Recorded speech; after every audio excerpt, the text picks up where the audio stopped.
त्यावेळी तिथे पिंपळाचं रोप लावण्यात आलं.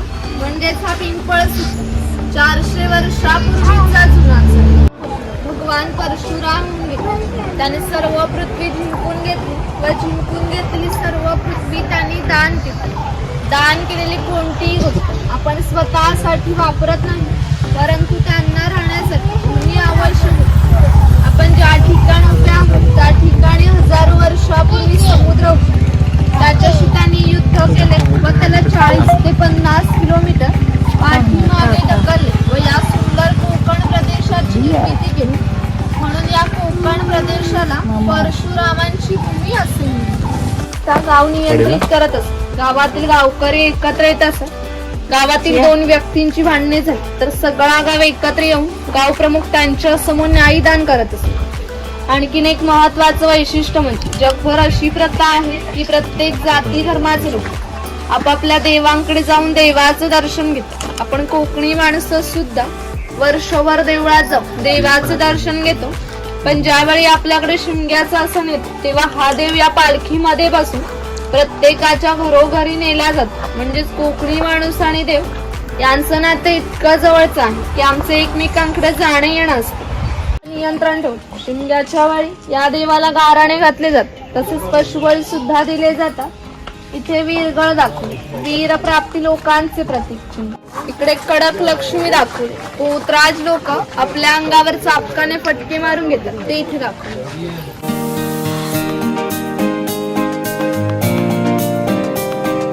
राजाच्या गावात थेट प्रतिनिधी म्हणजे धार्मिक व राजकीय बाबतीत पहिला मान हा खोतांचा असतो. खोत हा गावचा प्रमुख असे. गावात न्यायदानकडे महसूल गोळा करते, कायदा व सुव्यवस्था सांभाळते इत्यादी कामे खोतांची असत.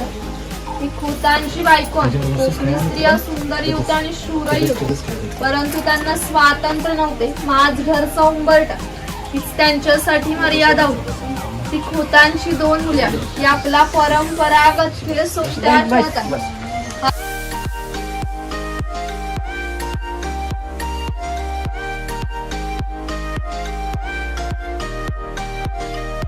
शेतकरी आहे. पूर्वी त्याचं घर जसं असायचं अगदी तसंच घर इथे उभारलं आहे. ही चूल दिसते तिला कोकणी भाषेमध्ये पिरसा असं म्हणतात. ती सतत पेटी ठेवली जायची कारण पूर्वी घरामध्ये लायटर किंवा माचीस नव्हती. शेतकऱ्याच्या बायकोला स्वयंपाक करायचा असतो तेव्हा ती इथले 2-3 निकारे घेऊन स्वयंपाक चुलीत विस्तव पेटवत असते. हा कुंभार आहे. गावातील मातीशी सर्व संबंधित हा कुंभार करत असे. गणपती दिवस आले की लाल मातीचे गणपती तयार करणे, उन्हाळा आला की मातीची मडकी बनवून देण्याचं काम हा कुंभार करत असे. हा सोनार आहे. सोनार हा गावातील महत्वाचा घटक होता. गावातील महिलांना लागणारे दागिने व विविध देवदेवतांना लागणारे दागिने किंवा सोनार बनवून देत असते. या कोकणातील बंदरांना 5000 वर्षापूर्वीचा इतिहास. या बंदरांमध्ये निर्यात होणाऱ्या वस्तूंमध्ये हस्तकौशल्याच्या वस्तू, हस्तिदंती वस्तू. हा सुतार आहे. सुताराचे काम शेतकऱ्याला लागणारे लाकडी अवजारे बनवून देते. हा सुतार सावंतवाडीचा आहे. सावंतवाडी लोकांचे लाकडावरील काम जगप्रसिद्ध आहे. त्यांच्या काही हस्तकौशल्याच्या वस्तू तुम्हाला आमच्या हस्तकला विक्री केंद्रात पाहायला मिळतील. इकडे दरवेळी दाखवलाय अस्वलाचा खेळ करणारा आणि इथे गारुडी दाखवलाय सापाचा खेळ करणारा. लोहार आहे. शेतकऱ्याला लागणारे लोखंडी वगैरे बनवून देण्याचे काम हा लोहार करत असतो.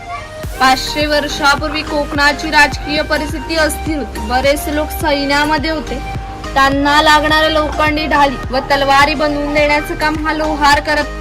हा तेली आहे. पूर्वी कोकणी माणसं आपल्या जेवणात खोबरेल तेलाचा वापर जास्त प्रमाणात करत असत. शेतकरी आपल्या बागेतील खोबरे स्वतः तेल्याकडे नेऊन देत असे व तेली त्याच्या देखत तेल पाडून देत असे.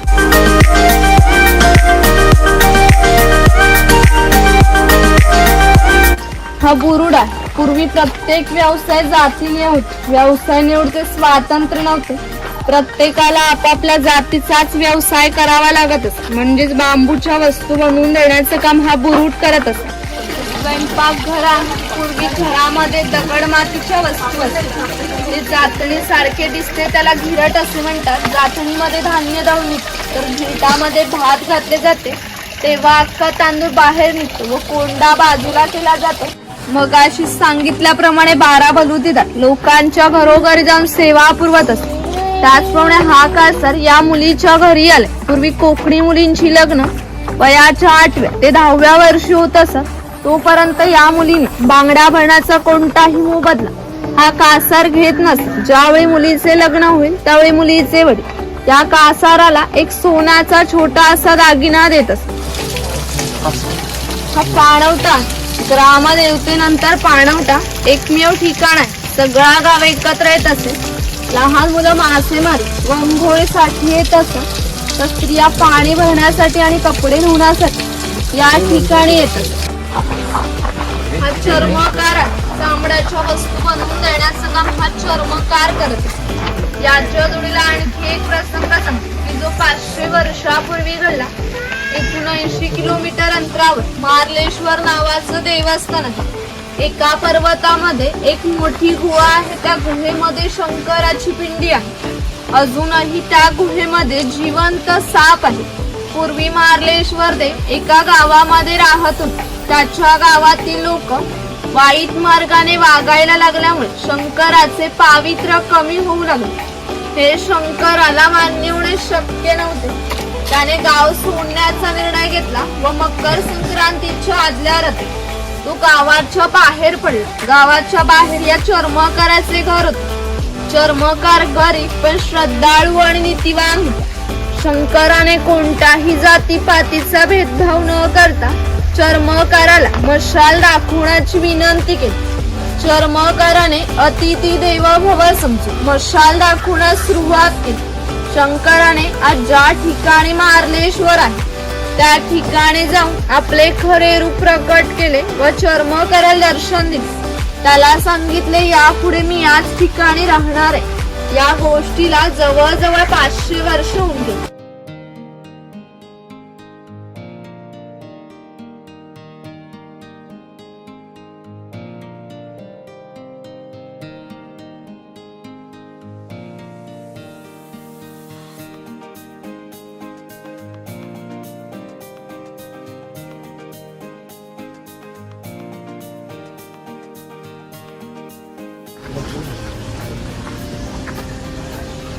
हा धनगर आहे. धनगर या मराठी शब्दाचा अर्थ आहे ज्याच्याकडे भरपूर धन आहे.